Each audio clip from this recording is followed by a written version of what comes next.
Welcome to the Worldbuilder's Anvil, episode 179. And today we have a special interview. Oh, wait, Jeff, before we get started, you told me you wanted me to remind you of something before you got It can't be that important. We have an interview. No, it was something about episode 179. It was some whatever. I can't. It can't be that important. Let's just go on. It was the interview, or no? I'm sorry. Forget. You go ahead. Whatever. I'm sorry. Like it's that important. Okay. Now, don't know where to start building your fantasy world? Do you need more? Does it make sense? Forget any worries and become a crafter of imagination. This is the place that will help prime your mind. Now, it's time to heat up the forge, break out the mithril ingots and hammer. Welcome to the Worldbuilder's Anvil. I'm your host, Jeffrey W. Ingram. Let's sup from the mug of Java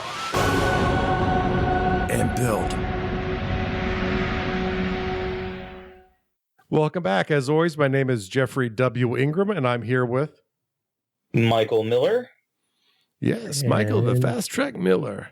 And we have a special guest today. You love it. You love Fast Track. Wow. Does that make this one explicit? I'm not sure. No, what was yours? Wet Track? I think it was Wet Track. Wet Track Ingram. All right. Well, luckily for our special guest here, he's met us before. It is Derek from our favorite Game Master podcast, Seize the GM. That is true. And Derek, he's a fellow soldier like me. No. Well, that's not true. That's true. You were a Marine, not an Army That's scout. Right. Not nearly as useful. Right. Yeah. Except you're the one that needed to call us anytime anything happened. Oh, what? Yeah. Dream on. Oh my God. Are we seriously? We're going to go into veteran war here. Okay? Are we really going to get into the banana measuring already?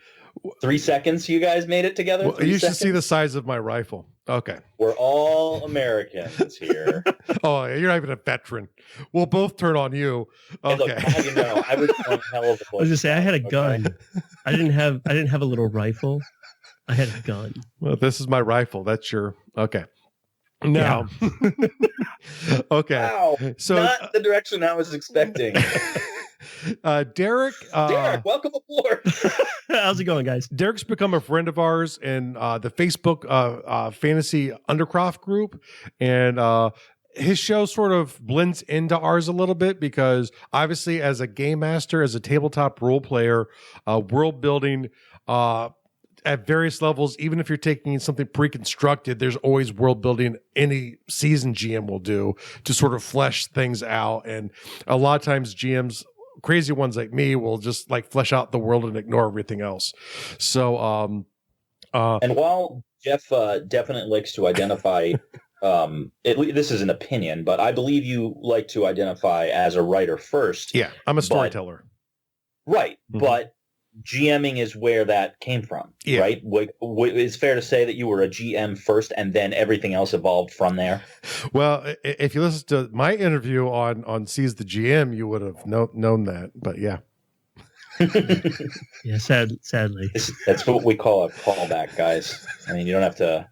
You don't have to say it. That doesn't make it a callback. That's like a segue. When you call a segue out, it ruins it. Well, he just did that. He goes, well, if you were to listen to the other show, blah, blah, blah, blah, blah. They're listening to our show right now, Jeff. We are trained professionals, so we will continue on with the introduction. I'm just glad that he knows us, and this isn't like someone meeting us for the first time in an interview. Might have left after the gun joke, but yeah. But yeah, for those of you still here, but along with sort of common stature as veterans, we also seem to be over organizers when it comes to GMing, where we have way too many tools, but we love and use them all because they're all very important and relevant. And oh my God, I have to turn off this video. So we'd like to give a big World Builders Anvil welcome to Derek. And I have to ask you, Derek, do you feel orc or elf today? Actually, I feel very ogre today. elaborate, please? Yes. Fill us in. Why do you feel ogre today?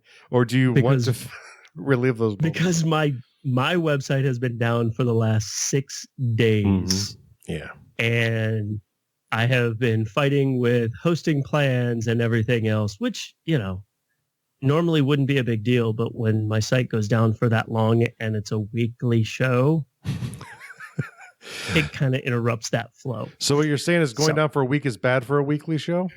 Yeah, it might be. It might actually be pretty bad for that.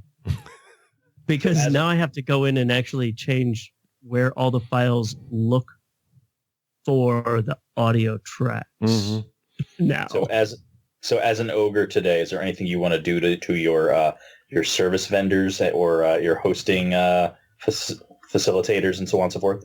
Yes, what would the ogre do? What would the ogre? Well, it is not the thing that should be said in public. He doesn't want to be held for for threatening, I guess. We're blaming it on the ogre. It's the ogre. If it was an ogre, well, see, in Pathfinder, ogres are there's a very specific, very early adventure that they published where they talked about a family of ogres that were really close, really, really close. Oh, dude. And they talk about it, and that's a thing that actually happens with them.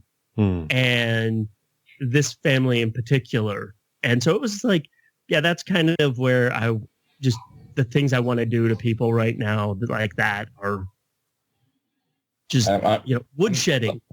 Woodshedding. There should be a woodshed. Yeah. I'm glad you're over there.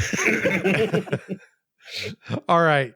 So take us through a second. What, since you're not the traditional authors that we've had on for interviews or that I've had on, this is the first one Michael's decided to show up for.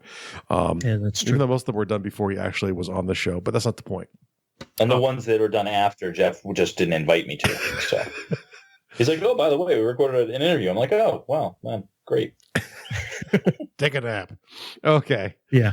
So tell us about your latest campaign and what are the systems, because that's an important thing for most GMs, and a longer answer than I would have. So what are the systems you like? What is your latest, or at least your favorite campaign? Well, okay. My latest one actually is going to be something that I'm talking about on my show because I have 30 days to build a world and campaign. Wow. Before we start. And I've got origins in between, and I've had my website down for a week. So I have 3 weeks left to do it. So that is going to be my favorite because it's going to be intense and hopefully highly creative. Yes. I mean, if you're building a whole world end campaign, I think you have no choice but to create. Yeah. Is it? Can you tell us a little bit about it that wouldn't ruin it for the players? Do you at least know like your world style? I mean, is it like fantasy, futuristic? It's fantasy. It's fantasy. It's a Pathfinder game. Okay. Which is kind of like D&D 3.75. is kind of how it works. Because there was 3rd edition, then they did 3.5, which was like an updated version, and then Paizo, which is another company, had the ability to use all of the base information. So they tweaked a few other things and made it a little more streamlined. And that's what people commonly refer to Pathfinder as. This is D&D 3.75. Okay. Because it's not 4th edition, which was, kind of like WoW as a role-playing game. Now, you're a big Shadowrun guy too, right? Are those like your main two systems? I also am a huge fan of DC Adventures, which is a great game. The new one that's done by Green Ronin. They have everything is done with just a single die roll, and it's way more story than anything else. Nice. So, I'm a big fan of that. I owe you guys a thank you too, because you guys turned me on to what is it? The neo-anarchist? Oh, Opti, yeah. I am an old school Shadowrun guy also. That was actually the game that I was going to GM. I didn't actually start GMing it, but I built a world and tons of characters, and then I got a computer, and it just went by the wayside. Yeah, and I never got back to GMing. Plus, everyone I hung out with was a GM, so we just played in their games. But I have a great, great love for Shadowrun as well. So, that was actually my very first podcast that I ever started was that. That was Hidden Grid. I'm sorry? Hidden Grid. It was actually the very first Shadowrun podcast ever done. Nice. And what was the basis of it? It was just me talking about the game, reviewing the books as they came out. And I was doing everything by myself for a while. And then I had a couple of friends that were listeners that got interested in doing it. And they came on a couple of times. And then when my daughter was born, I kind of was like, I'm really busy with my daughter and everything else. And then I was like, just as I was getting ready to get back into kind of working on the show again, my wife and I both lost our job on the same day. Wow. That's my parents for you. But no more about that. And so I spent a while. Wait, you're going to gloss right over that and not give us a small explanation? Do you guys work at the same place? Yeah, we worked for my parents. Okay. And my parents fired both of us on the same day. Lovely. Yeah. I'm going to ask you about that later. Yes. Yeah. Oh, yes, yeah. That's probably an off-the-show topic. Yeah. But basically, so then I had no choice but to kind of ask one of the guys that I knew, hey, can you take this over for me? And then whenever I get settled again, or you don't want to do it anymore, let me know and I'll take everything back.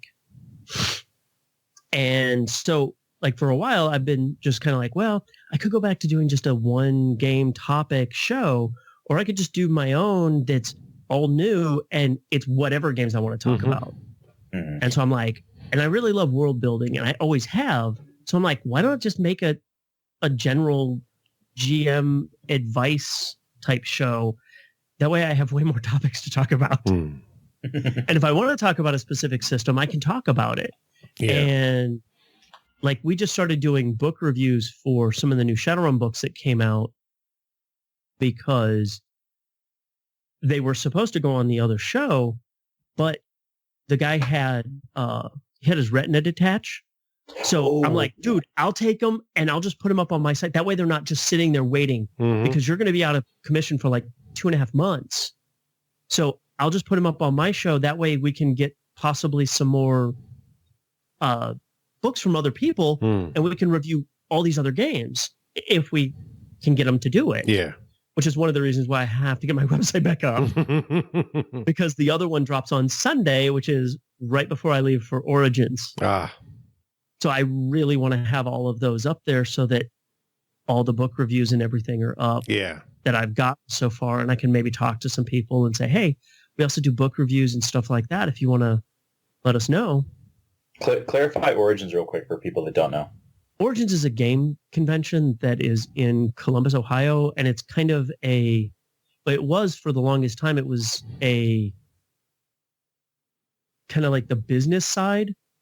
So like all the producers of games and miniatures and all of the fiddly bits that go along with the books. It was a convention where they all show up and they kind of do business deals after hours. And so it's kind of that. And then they started bringing in more and more games that people could play. And then they started pushing themselves further away from Gen Con, which is the big gaming show of the year. So, and they've been pushing back now. I think they're almost 2.5 months apart now. I just realized I wasn't in front of the camera. Okay.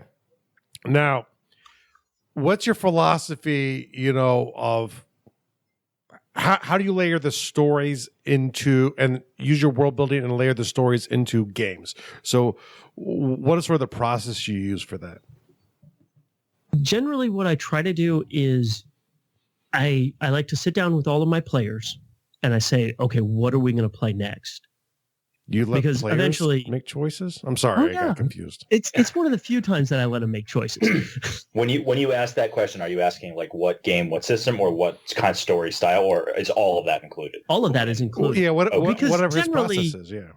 Generally, you have certain games are really good for certain types of stories.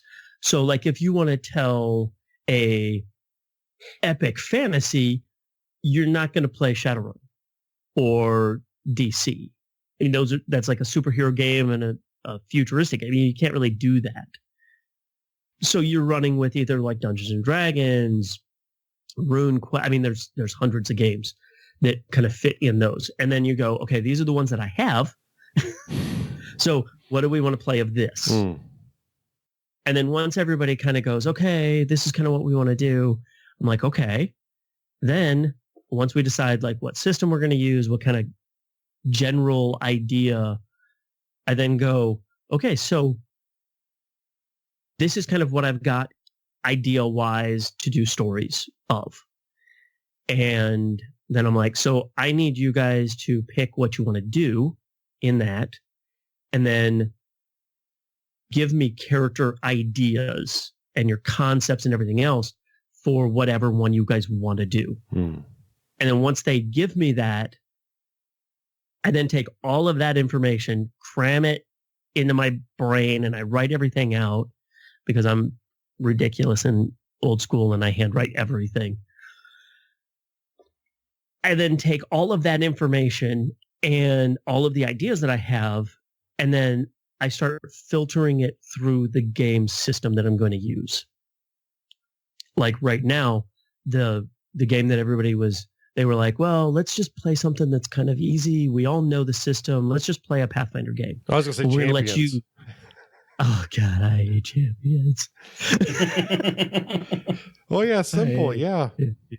It's almost as bad as Heroes. Hero Systems? Wasn't it like just a subset of Champions? Or I always got confused with that. It was, yeah, it's horrible. Unless you like doing high math. Yeah, I grew to a point where I was just not, and I would say I'm still at a point where I'm not a big fan of system-heavy games. I think they're important. I think they have a place, but I'm a big fan of something that's light system. But there has to be an understanding at the table. You can't have like the min-maxer player at the table who wants to, yes, go crazy with the system and argue with, like, I can't tell you how much it infuriates me to watch a player argue with the GM about system. Yeah. Like in the middle of a confrontation, they're like, no, look, because this map and this map, I should win. And it's like, dude, it's worse than that. I actually knew a guy who was a massive min-maxer rules lawyer. Oh. So he had it all figured out. I mean, he could recite page numbers for where the rules were. Which doesn't matter. It doesn't matter. But if that's what he loves, then I kind of have to cater to that as the GM, because that's where he's finding enjoyment.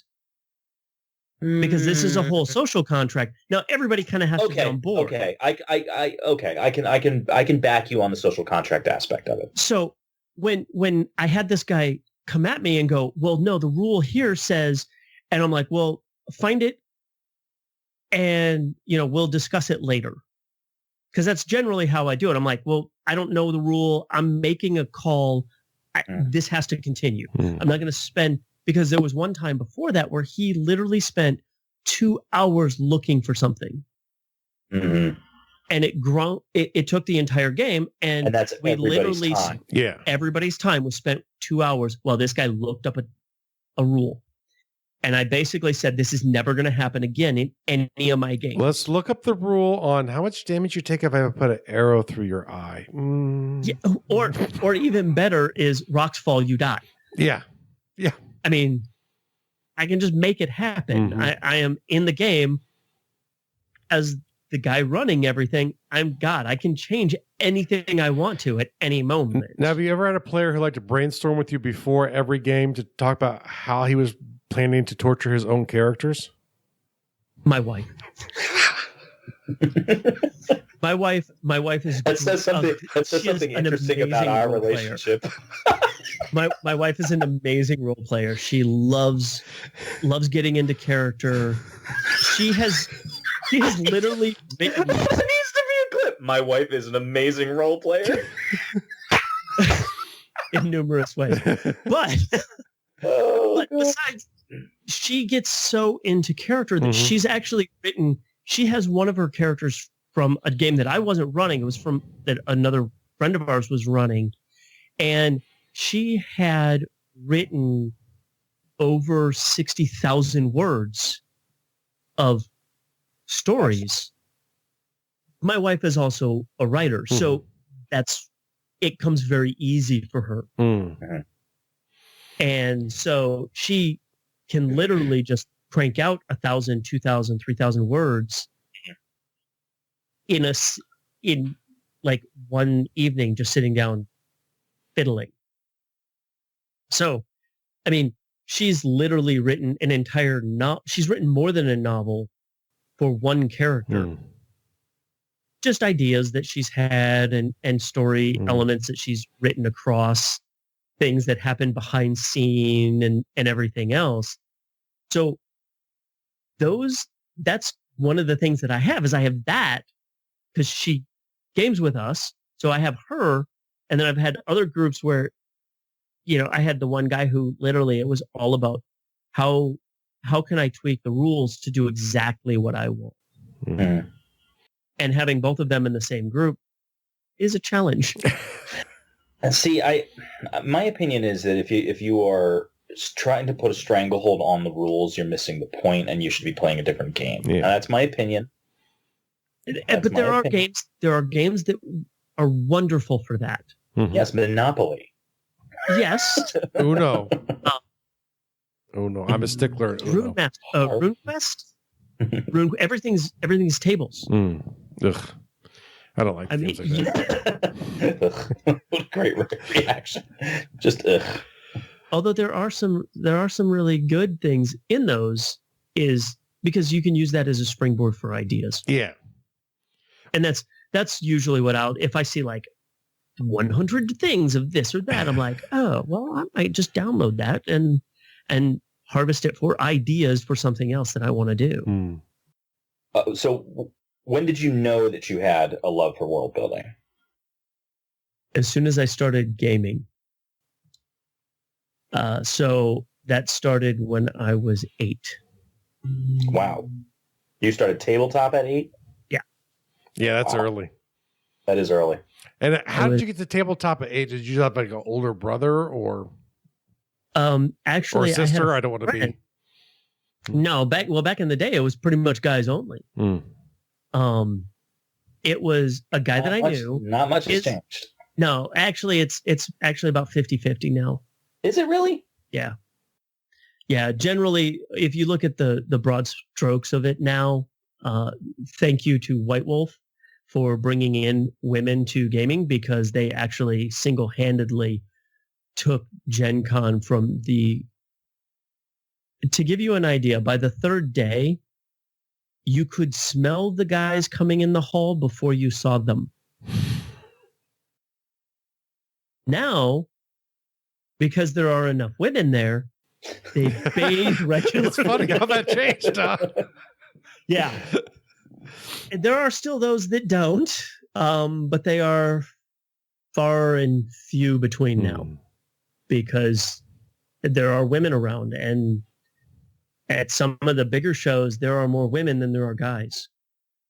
So this is new to me. It is a change, and it's been really noticeable in the last like 10, 12 years. Although, you know what? I say that, and I'm sitting here and I'm thinking about Jeff's tables, and you figure it was like Dawn, Kristen, Jenny, Michelle. I was about to say, and I'm like, yeah, you know what it was? There were a lot of women at your tables. My old tables, it was mostly dudes. When I was younger, it was all dudes. Like early 80s, I didn't know any women who role played. It was really, I have to agree, I think it's Vampire. And I don't think it's so much only that game, but it was around that time. And I know there were people like Dawn who were role playing before that, but there were a few, but there weren't that many. And the reason that Vampire really struck that chord and drew women in was Anne Rice. and they pulled the story is that the 4 people that were sitting in the car on the way to Gen Con when they brainstormed for Vampire was the basic was, I want to take Near Dark, mix it with Anne Rice, and that's the game. Mm-hmm. And good formula. It was, it struck a chord, and it was at the right time. It happened at just the right time. Yeah. Michael didn't find White Wolf until after the Twilight series came out in movie form. That is not true. I was a huge White Wolf. Do you want to know the irony is it? This was my progression. I started with D&D, very, very brief exposure to that initially. Then right to Cyberpunk for a while using GURPS, and then back to D&D, and then a ton of White Wolf. It was all vampire and mage and wraith and werewolf, all of that. As a storyteller, if I found it a bit boring, I mean, you could tell the players didn't want to play the stories I like to tell, so it frustrated me. Well, because it's like players in vampire games want to rule the world. They want to be the big, powerful vampire. Mage too. Yes. Mage too. Mage too. All of this, werewolf, same thing. Wraith was kind of fun. Yeah, if you work a little harder, you can move the pencil. But wow, it's right there. See, my shelving unit's in the other room, so I can't. Yeah, but the thing is, that's my first edition book. But that is the game that did kind of push me more into story first, though. So that was the nice thing I learned from White Wolf was focus more on the story, worry a little bit less about everything else. So, Jeff, now you have to reach over and grab a book that's within arm's reach. Derek had a copy of a Wraith book. I had the original first edition Wraith book. I have an art history book. I also have the Disappearing Spoon. Now, if my arm was longer, I could read. I could reach all kinds of books. I would grab like Dawn's book or something. But no, they have to be within arm's reach. You can't move. My arm isn't that long. So your art history book is what you get. Hey, I like my art history book. You can't go to your shelving. And this is like an actual historic art history book. This isn't even a new one. So, thank you. Use bookshelves. Okay, now. As a game master and you start going podcasting, what sort of got you that I can moment to say, I can share my stuff out. I can get my stuff out in front of people because it's one thing to do a table of players. They're typically your friends or friends of friends or people who've lost a bet at work. One of those things. And you've already got the benefit of the doubt. But when you shift to something like podcasting, you're sharing yourself out there. What was the I can moment to being able to do that? Well, so at the time, I was playing a lot of Shadowrun, and I had some pretty different ideas of how I felt the world should have progressed at certain points. And so I took that idea and I was listening to a few other people that were doing podcasts because it was the early days of podcasts. And so I finally decided, somebody was like, I can do they were like, we're going to talk about Shadowrun from like a bunch. And I'm like, awesome, cool, a Shadowrun podcast. They did one show and then they never talked about it again. Did they continue to do the show and just didn't talk about Shadowrun or? Yep. Hopefully they changed the intro. I'm like, oh yeah, they but it wasn't about that. It was just about gaming. And they were, at the time, they were playing Shadowrun. And they never talked about their game after that first time of talking about it. And I'm like, come on, podcasting can't be that hard. I got so much to say about Shadowrun.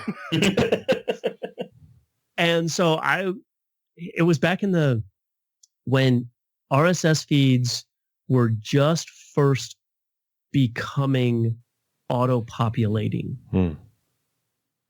Like you had to go through a few hoops in WordPress, but you didn't have to like totally code the RSS feed yourself.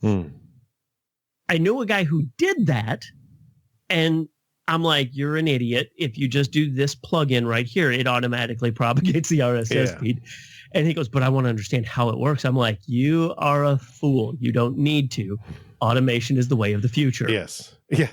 And now you just put in anything into WordPress and it automatically wants to make a feed for you. Yeah. So. Well, there's tons of feeds. Yeah. Yeah. So when that kind of happened, I'm like, well, I don't know anything about any of it. So I did like maybe 20, 30 minutes of research. And I'm like... So you did what the Anvil refers to as extensive research. Yes. Extensive, a whole 20 minutes. And I found a couple of other people that were doing it, and I talked to them on Skype, and they were like, well, you need to buy some mics, and you need a mixer. And I'm like, well, I don't really have all that kind of money just laying around. Mm-hmm.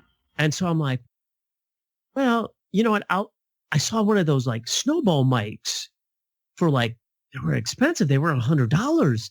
And I'm like, that's a big investment. And I'm like, well, I don't know.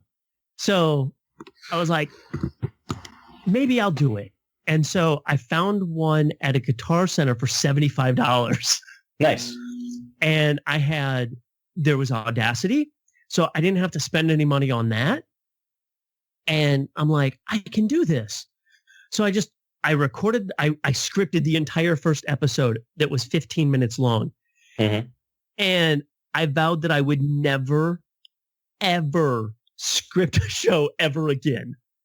Because after that, I literally read from a script, and you have to read it a few times to get the flow of everything and how it's going to sound. And I finally got to a point where I'm like, if I invite anyone else on, I can't control what they're going to say. Yeah. I can't control what I'm going to say half the time. I need you to read this. Yeah. So I'm like, I can't do this. So I did the very first one, and I'm like, I'm done with this scripting crap. And I just threw it out. Yeah. And after that, I just started freeforming everything. With that initial script, though, it's clear that you know how to talk and that you know how to share. So did you feel that you needed the script, or you were going to miss something, or you didn't feel comfortable enough with your own voice? Or anybody that's ever recorded their own voice, the first 20 times you hear it, it always sounds weird. And I've never been a really good public speaker, which is funny because I immediately then went to doing podcasting because I don't have to look at somebody. I can just sit down, look at a blank wall and talk or look at a book or whatever I'm doing. I don't have to be sitting there staring at a room full of people. And it's interesting because it says the GM. Yeah. Well, most of my groups are small, like 5 to 6 people normally. So small room full. But most of them are your friends. True. Which is way different than an entire room full of people that you have never met before. Because what he's saying, Michael, is it's when you're used to hanging out with just your friends, you're used to people who will attack you relentlessly, even if you don't deserve it. So if the room's bigger, they could all be the same way. Yeah. Or, it's just simple stage fright. And after the first couple, once I did that first rehearsed show, I'm like, this is not going to work for me. I have way too many and as I was doing it, I started getting secondary concepts and everything. And I'm like, I need to be doing other things. I need to be talking about whatever comes to mind. And so I did that. The only thing that I ever scripted were when I would do solo book reviews. That way I had the important points that I needed to talk about. That was the only time I ever did anything scripted. I do script actually the entirety of our shows, just because that's the way I am. So, and I'm really good at reading the script, if you can't tell. I know you're doing great. I appreciate that. It's been seamless. It almost feels like we're having a conversation here. All fake. All fake. Fluidity. That's the key to all things, right? I don't use those fancy words. Wait. He's talking about liquids. Oh, yeah. Yeah. Okay. a lot of tension. So what would you say is your biggest achievement to date?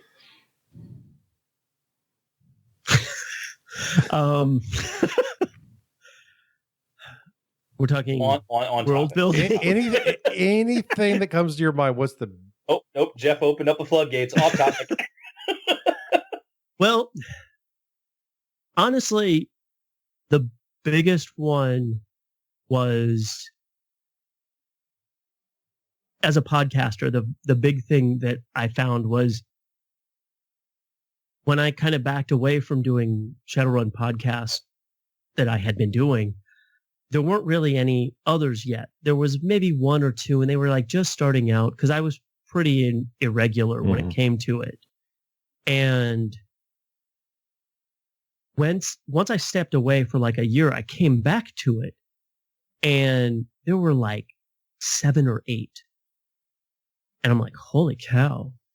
And I'm like, I'm never going to get back into that field again. Like now it's starting to become too many on such a tight topic. I'm not going to mess with it. And what was interesting is that they invited me to, every year they have a kind of, everybody gets together and they talk about the projections of what they think the next year is going to bring and everything else. And they invited me like 2 years ago because they found out that I was back online again and talking. And they were like, yeah, you like inspired all of us to start this. And I'm like, I was just going to say that. I was just going to say that. All of you guys, I feel so weird. That's awesome. That's awesome. I love to hear that. I love hearing stories like that. That actually, but I do know that there were several that were like, yeah, you're the reason why we started doing this. And I'm just like, holy cow. Well, you were definitely back from the pioneer age of podcasting. So I was at there was the initial phase, which were all the guys that really knew what they were doing and knew coding and everything else. And then there was the second phase, and I was in that second phase. And now we're into like the third phase podcasters. So I'm people that are just fifth now phase. I'll pretty much have it down at that point. So yeah, and I've been trying to phase Jeff right out. I mean, he's very resilient, that guy. All right, he holds up. So what real world advice would you give to someone who's out there on that cusp going, I have either as a writer or I have things I want to share, but I don't feel like, who cares what I have to say? What would you tell the person who was across the table from you? You have to pretend like it's me or Michael, but we obviously we can't stop sharing. But pretend like we're saying, hey, we have stuff, but who cares what we have to say? What would you tell that person to get them to start sharing now? You're already a day late. You're done. You're already late. Yeah. Everything that you want, the sooner you get it out there, the better. And the first thing that I would tell somebody is go to WordPress.com and get a WordPress site. Yeah. And just start. If you want to write, start writing right away. Yeah. Write everything down, no matter how crazy it may seem. Because I have stuff from when I first started that I have found, and I'm like, what was I thinking? And then I'm like, oh my God, this opened up all these new ideas that I had never, I don't remember having them, but they're there. They're still in there somewhere.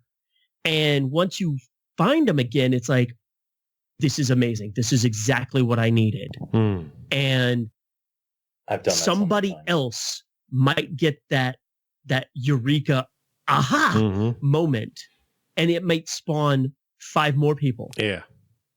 And that's, if you're sharing, it's because you want other people to experience what you already have. Yeah. But you also want to, especially as a game master, you want to inspire other people. Because I have, like whenever I start a campaign, I have an outline, but what they do changes that outline as time goes on. Because I may have a story, but anybody that writes knows, as soon as those characters actually touch dirt, things change. And they change fast sometimes. And you have to be open to that change. So getting more people inspired, you can't do anything but improve that. No, very good. Yeah, everybody wants to have more inspiration. We all need it. Really, we do. Yeah. Yeah. Even though Aristotle says everything that's ever been written plot-wise is already written. Well, and he was right. I can go back and I can go and tell you an earlier plot. Yeah, but by the time he said that, everything had already been written. But he was actually he was actually retweeting someone else. Yeah. He's retweeting. Yeah. I think to sum it all up though is be the catalyst. That's right. Yeah. All right. Yeah, as much as you can. And you kind of got in the last one there. So now we are going to jump right into the Gauntlet. Are you ready to go into the Gauntlet? I guess I've been through one. I'm so excited. It's my first interview episode. Yeah, I'm ready. Not you.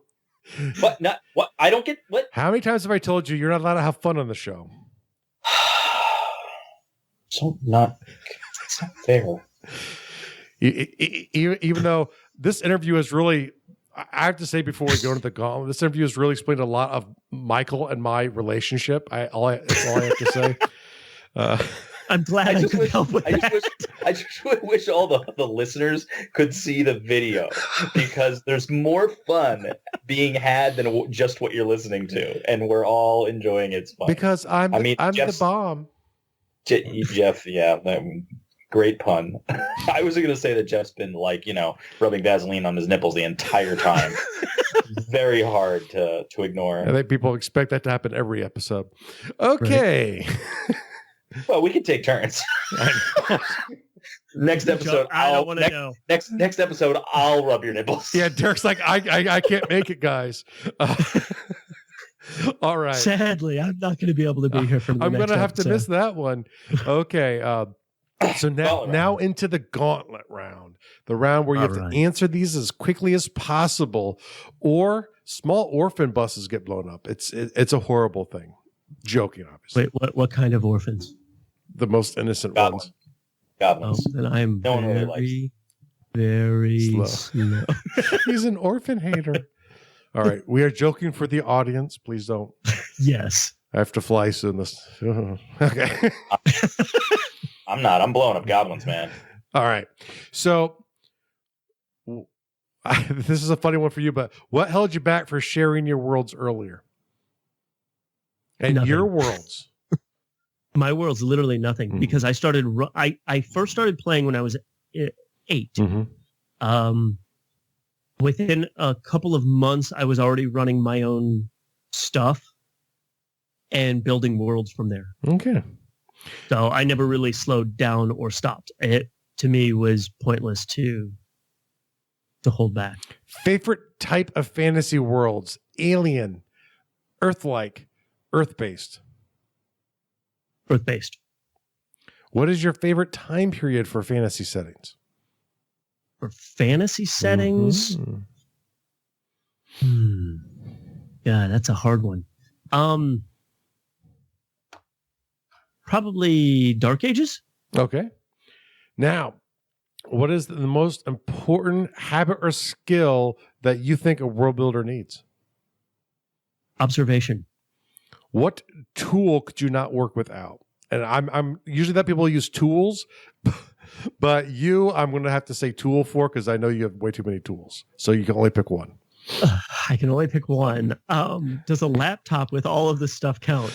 No, one tool, one specific tool. One application or anything. Yeah. Okay, I'm going to cheat because I'm a game master and I'm allowed to. I'm sure the rules. Digitally, I use Scrivener. Okay. For everything. It is where I can organize all of my fiddly bits that are in existence. I can organize them very neatly in there. And if I didn't have my notebook, I would never be able to get anything into Scrivener. I have to say, for all young game masters or would-be authors, any world building you ever develop, keep it in a way you can find it. Yeah. Because going through that is the gold, and you go, that is so stupid, but look at this brilliant word. And you come up with great ideas. So, Now, what is one resource you would offer to a world builder going down your path? No. Something real, Michael. Stop pointing at yourself. What? Okay, you point at me. That's fine. We can move on. Okay. What's got two thumbs is a great resource. This guy. It's you, Jeffrey. But for me, the one resource that I would suggest anybody have. Ooh. Honestly, the biggest thing would be a website in which to put your stuff, because if it's on the internet, it's there forever. I mean, the Wayback Machine is an amazing way to pull up everything you've ever done. Oh, God. Yep.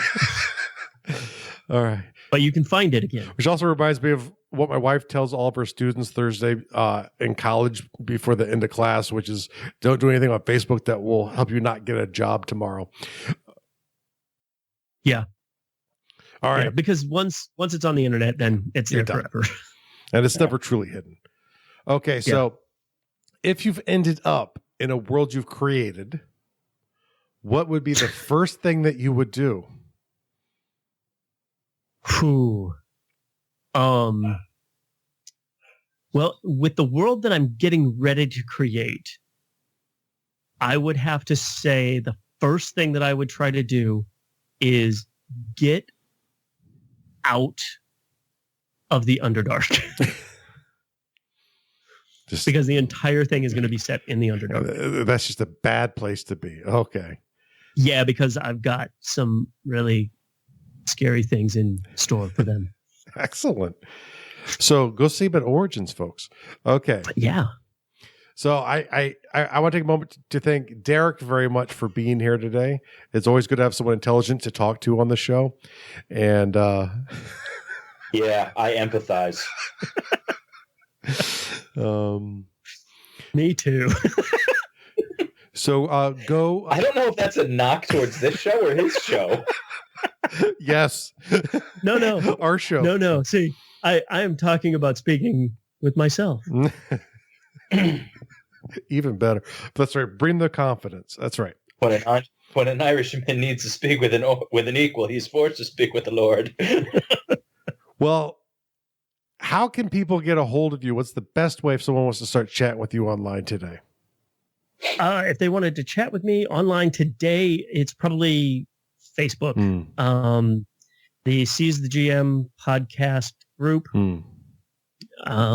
Until my website gets back up. Which should hopefully be up for the time for this episode. Let's hope, because everything is supposedly there. So I just have to make the site work. But that's the easiest way, is either through Facebook, or I have a Twitter account, which is @SeizeTheGM.